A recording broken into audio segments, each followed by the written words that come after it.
Megha Jaiswal ma'am का pedagogy में बहुत ज्यादा रोल रहा, ये बात मैं बोलूंगी। मैम ने पेडागोजी में हेल्प की, पेडागोजी बहुत अच्छा पढ़ाती हैं मैम। जहाँ पर एक ही प्लेटफॉर्म पे हम काफी सारी प्रिपरेशन कर सकते हैं, एक ही टीचर के गाइडेंस में हमें बहुत सारे फील्ड के बारे में पता चल सकता है। तो जरूर स्टूडेंट्स को आप लोगों से जुड़ना चाहिए, और जब एक ही प्लेटफॉर्म पर इतनी सारी चीजें मिल रही हैं तो जरूर उसका बेनिफिट लेना चाहिए। हेलो एवरीवन, मैं हूं दीपक पंत और आप देख रहे हैं आपका अपना यूट्यूब चैनल गुरुजी उत्तराखंडी। और जैसा कि आप सभी को पता है कि हम यहां पर आप लोगों के सामने सफल अभ्यर्थियों को लाते हैं। तो आज मैं आप लोगों को मिलवाने वाला हूं प्रज्ञा त्रिपाठी जी से, जो कि रुद्रपुर की हैं। और इन्होंने अभी जो लेक्चरर का एग्जाम हुआ था उसमें मैथमेटिक्स सब्जेक्ट में टॉप किया। तो मैम, सबसे पहले तो आपको बहुत बहुत शुभकामनाएं, बहुत बहुत बधाई। Thank you sir. तो मैम, थोड़ा सा आप अपने बारे में बताना चाहेंगे कि आपने ग्रेजुएशन कहाँ से की, आप कहाँ से आपने पढ़ाई की हुई है। जी, बहुत बहुत धन्यवाद सर आपका, आपने मुझे यहाँ इनवाइट किया। तो नमस्कार सभी साथियों को, मेरा नाम है प्रज्ञा त्रिपाठी, मैं रुद्रपुर डिस्ट्रिक्ट उधम सिंह नगर से बिलोंग करती हूँ। मैंने अपनी ग्रेजुएशन एसबीएस पीजी कॉलेज से, post graduation MB PG college से और बीएड एसआईएमटी कॉलेज से किया है। ओके, बहुत बढ़िया मैम। तो मैम चलिए, अब यहाँ पर हम जो हमारे स्टूडेंट का सबसे पहला क्वेश्चन रहता है कि आपने जो ये लेक्चरर एग्जाम की प्रिपरेशन है उसकी शुरुआत कहाँ से की, क्योंकि इसमें दो पेपर थे।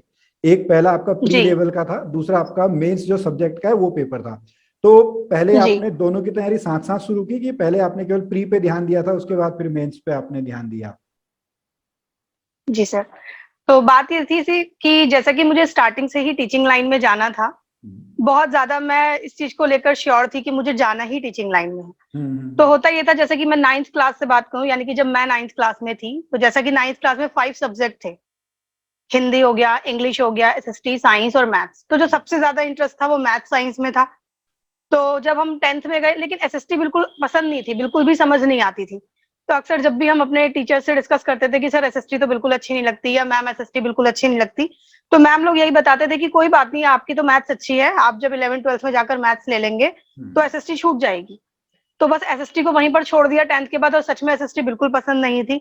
और मैं ये नहीं कहूंगी कि पसंद नहीं थी, शायद सही गाइडेंस नहीं मिल पाई, वो इंटरेस्ट नहीं बन पाया सब्जेक्ट में।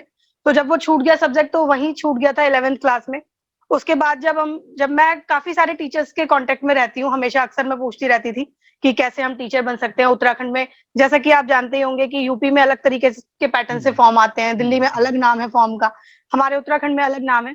तो जैसा कि मैं टीचर्स से जानकारी जुटाती रहती थी कि हम टीचिंग लाइन में किस किस तरीके से, किस फॉर्म के थ्रू जा सकते हैं, तो अक्सर सभी का यही कहना होता था कि हाँ ये फॉर्म्स हैं और ऐसे करके हम जा सकते हैं।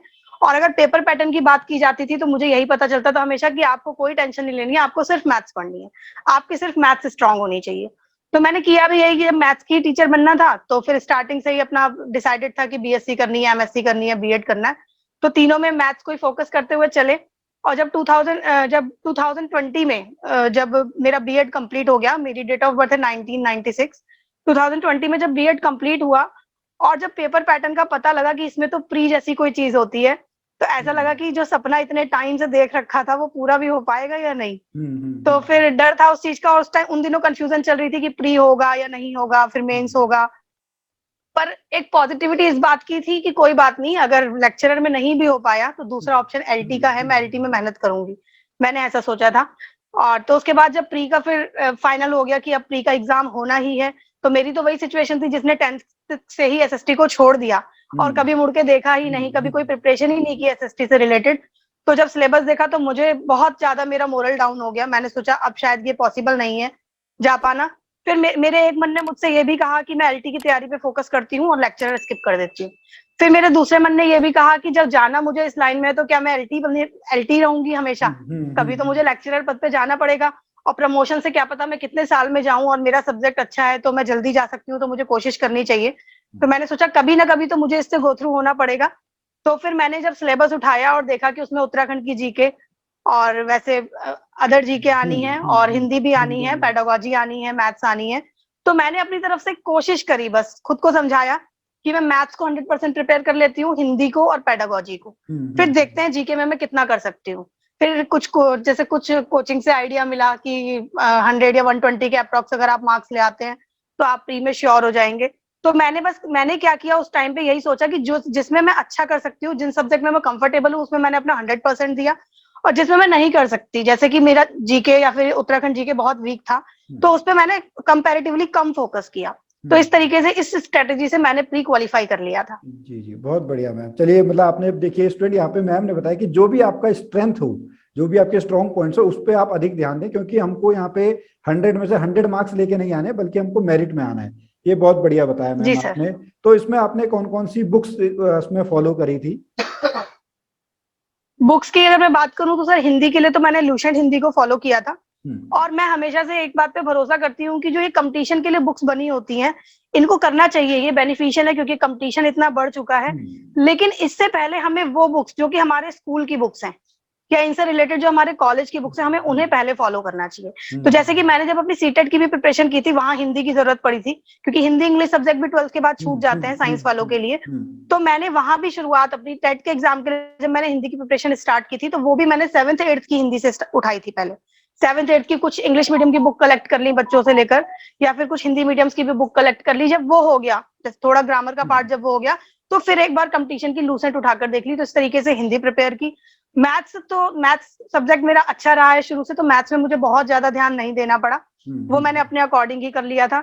इसके बाद बात करें अगर पेडागोजी की, तो पेडागोजी भी हमने अपनी बीएड की बुक से कंप्लीट की थी। कोई मैंने एक्स्ट्रा कंपटीशन की बुक नहीं ली, जो हमने पढ़ रखा है उसमें अपना टॉपिक टिक लगाया। और कुछ टॉपिक ऐसे होते हैं कई बार बुक में नहीं भी मिलते हैं, तो उससे यूट्यूब में बहुत सारा कंटेंट है, हम वहां से फॉलो कर सकते हैं।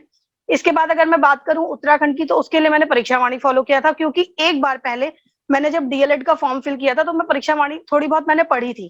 तो मैंने सोचा कि मैं अगर किसी नई बुक को फॉलो करती हूँ तो शायद जर्नी बहुत लंबी हो जाएगी। परीक्षा वाणी एक बार थोड़ी बहुत पढ़ रखी है, तो उसी को पढ़ना चाहिए, थोड़ा बहुत उससे जल्दी गेन हो जाएगा। और एसएसटी पे मैंने बहुत ज्यादा ध्यान नहीं दिया था, पर जो भी थोड़ा बहुत ध्यान दिया तो ल्यूशन जीके पर ध्यान दिया। ओके, चलिए बहुत बढ़िया मैम। अब बात करते हैं, तो चलिए प्री की बात होगी, अब बात करते हैं मेंस की, जहाँ पे आपका अपना सब्जेक्ट है, जी जो मैथमेटिक्स सब्जेक्ट है। जी तो उसकी तैयारी आपने कैसे की, और स्पेशली आपने टॉप कैसे किया वहां पे? जी सर। तो जैसा कि मैं बार बार कह रही हूँ, सब्जेक्ट पे मुझे मैथ्स में बहुत ज्यादा इंटरेस्ट है, और मुझे ऐसा लगता है कि मेरी मैथ्स ठीक है, मैं उसमें अच्छा कर सकती हूँ। तो अगर जैसे कि फॉर्म की बात की जाए, तो मैंने तैयारी सिर्फ लेक्चरर की या सिर्फ एलटी की तो नहीं की थी। हमारे टाइम पे अच्छी बात ये थी कि दोनों फॉर्म एक साथ आए थे, तो दोनों प्रिपरेशन एक साथ ही करनी थी, तो दोनों के सिलेबस को मैं एक साथ लेकर चल रही थी। और जैसा कि मैं पहले बता चुकी हूँ, मुझे स्टार्टिंग से ही इस लाइन में जाना था, तो मैंने स्टार्टिंग से ही अपने सब्जेक्ट को बहुत स्ट्रॉन्ग कर रखा था। तो जिस वजह से मुझे दिक्कत नहीं हुई इसमें, और मैं अच्छा स्कोर कर पाई।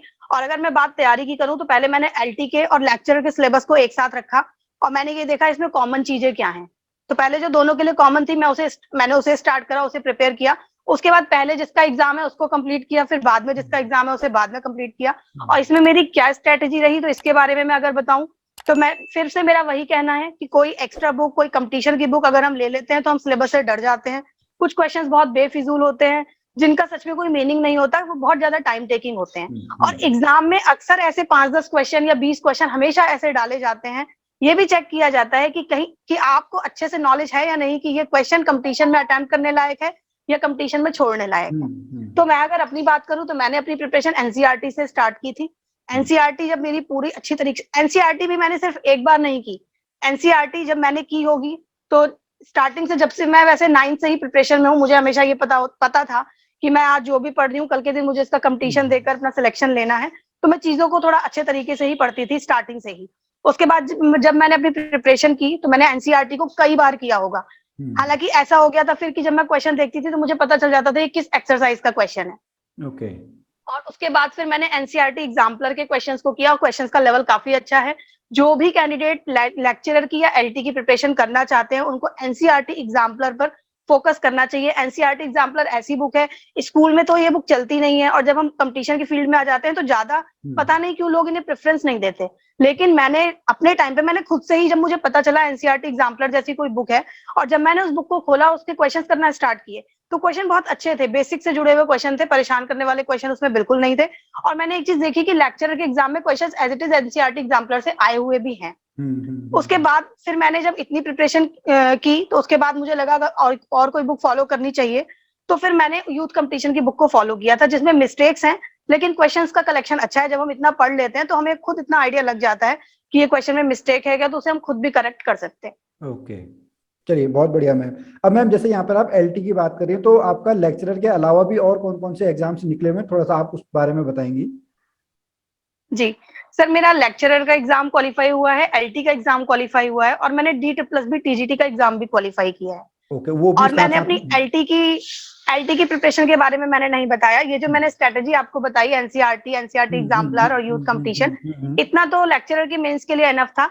लेकिन अगर बात एलटी की भी की जाए तो एलटी में ग्रेजुएशन के पोर्शन का ज्यादा रोल रहता है और लेक्चरर के एग्जाम में 11th-12th का ज्यादा रोल रहता है। ऐसा मुझको लगा सिलेबस और एग्जाम देखकर। तो एलटी की प्रिपरेशन के लिए अगर किसी कैंडिडेट ने गढ़वाल यूनिवर्सिटी से बीएससी किया है या एमएससी किया है तो वो अपनी गढ़वाल यूनिवर्सिटी की बुक्स को फॉलो करें। किसी ने कुमाऊं से किया है तो वो कुमाऊं की बुक को फॉलो करें। कोई भी एक्स्ट्रा बुक लेने की जरूरत नहीं है। मुझे तो ऐसा फील हुआ कि कुमाऊं यूनिवर्सिटी में जो बुक्स चलती हैं, जो बुक्स हम पढ़ते थे, उनसे एज इट इज क्वेश्चन आते हैं। हमें उनमें कुछ भी नया या कुछ भी चेंजेस करने की जरूरत नहीं है, अब तक के पैटर्न के अकॉर्डिंग। अब आगे टाइम के साथ पैटर्न चेंज होता है या चीजें चेंज होंगी तो फिर वो अलग बात है। चलिए, बहुत बढ़िया मैम, बहुत बहुत धन्यवाद आपका। तो मैम अब थोड़ा सा हम और आगे चलते हैं। जैसे हमारे बहुत सारे स्टूडेंट जी कहते हैं कि जो एग्जाम रूम पे मेंटल प्रेशर वहां पे होता है, मानसिक तनाव जो होता है, जी आपने उसको कैसे हैंडल किया? क्योंकि बहुत बार स्टूडेंट कहते हैं कि हमको सर आते आते जो क्वेश्चन है उस पर गलत कहीं पे टिक हो गया या हम क्वेश्चन को पढ़ ही नहीं पाए। तो वो उस जी दौरान आपने किस तरीके से अपने आप को संभाला या आपने किस तरीके से मेंटल प्रेशर को हैंडल किया है? जी तो इस चीज के लिए मैं यही कहना चाहूंगी, जैसा कि मैंने बताया, मैथ्स में सबसे ज्यादा इंपॉर्टेंट अगर कुछ है तो प्रैक्टिस। और प्रैक्टिस भी ऐसा नहीं है कि हम बुक देख रहे हैं या कॉपी देख रहे हैं। रिटन प्रैक्टिस जितनी ज्यादा होगी उतना अच्छा हम एग्जाम में कर पाएंगे। और मैथ्स ही नहीं, कोई भी सब्जेक्ट हो, सारी मेहनत एग्जाम से पहले करने की होती है। आपको जितना लिखना है, जितनी मेहनत करनी है, आप एग्जाम से पहले कीजिए। एग्जाम में जैसा कि एमसीक्यूज आते हैं तो वो एमसीक्यूज जितने छोटे दिखते हैं उतना ही कम उनको करने में टाइम भी लगता है। लेकिन डिपेंड करता है क्या हमारी प्रिपरेशन ऐसी है कि हम क्वेश्चन को पकड़कर तुरंत आइडिया लगा पाए कि ये कौन से टॉपिक का है, इसमें तो ये फॉर्मूला लगना है। इस तरीके से अगर हम क्वेश्चन को हैंडल करें तो कोई भी क्वेश्चन 2 मिनट से ज्यादा नहीं लेता है। पर अगर बाई चांस कई बार ऐसा भी होता है कि हमने क्वेश्चन को पकड़ा, हमें लगा रही है तो इस कंसेप्ट से हो जाएगा, पर क्वेश्चन कई बार उलझने लगता है, तो हमें ऐसे क्वेश्चन को स्किप करना चाहिए। एग्जाम में कुछ क्वेश्चन हमेशा ऐसे होते हैं जो बहुत ज्यादा टाइम टेकिंग होते हैं, तो आपको उन्हें स्किप कर देना चाहिए। और कुछ क्वेश्चंस ऐसे भी होते हैं जिन्हें आप क्वेश्चन से स्टार्ट करेंगे तो बहुत ज्यादा टाइम ले जाते हैं, तो ऐसे क्वेश्चंस को कई बार ऑप्शन से करना ज्यादा इजी रहता है। चलिए हमें वहां बहुत। पर अपना ज्ञान नहीं दिखाना है कि हमें इतना आता है, क्योंकि हमारा रफ वर्क कोई नहीं देख रहा है। वहां हमारे करेक्ट टिक देखे जाते हैं, तो वहां हमें स्मार्ट वर्क करना होता है, हार्ड वर्क नहीं। बिल्कुल बिल्कुल, बहुत अच्छी लाइन बोली मैम आपने। तो मैम थोड़ा सा मैं अब आपसे जानना चाहूंगा, जो मेघा जायसवाल मैम है, उनके नोट से आपको जी कितनी यहाँ पर मदद मिली आपके एग्जाम क्लियर करने में? जी मेघा जायसवाल मैम का पेडागोजी में बहुत ज्यादा रोल रहा, ये बात मैं बोलूंगी। मैम ने पेडागोजी में हेल्प की। पेडागोजी बहुत अच्छा पढ़ाती है मैम। मेरे मतलब मुझे अपने सब्जेक्ट में, जैसा कि प्री में पेडागोजी आनी थी, तो उसमें मेघा जायसवाल मैम का बहुत हाथ रहा।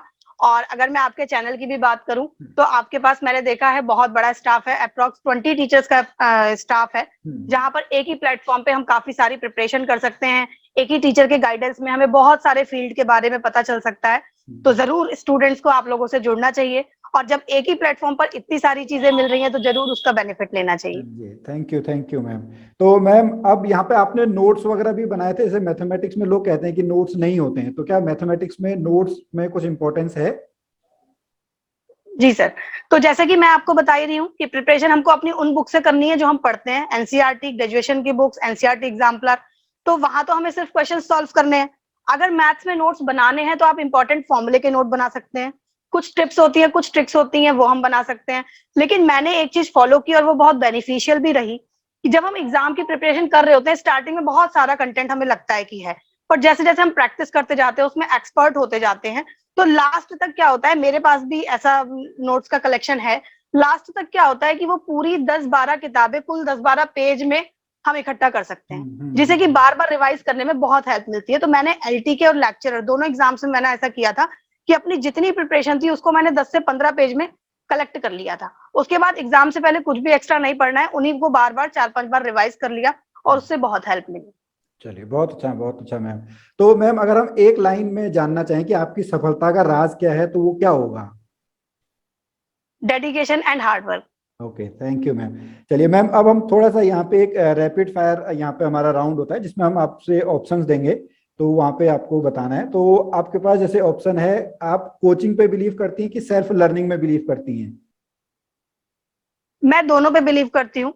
अच्छा। कोचिंग से पहले मैं सेल्फ लर्निंग पे बिलीव करती हूँ। ओके, ऑनलाइन क्लासेस को कि ऑफलाइन क्लासेस को? डिपेंड करता है आपकी प्रिपरेशन कितनी है। कुछ स्टूडेंट ऐसे होते हैं कि उनका जो टच है पढ़ाई से काफी टाइम पहले छूट चुका है। तो मुझे ऐसा लगता है पर्सनली, सबकी वैसे अपनी अलग अलग राय हो सकती है, कि ऐसे स्टूडेंट्स को ऑफलाइन कोचिंग को ज्यादा प्रेफर करना चाहिए।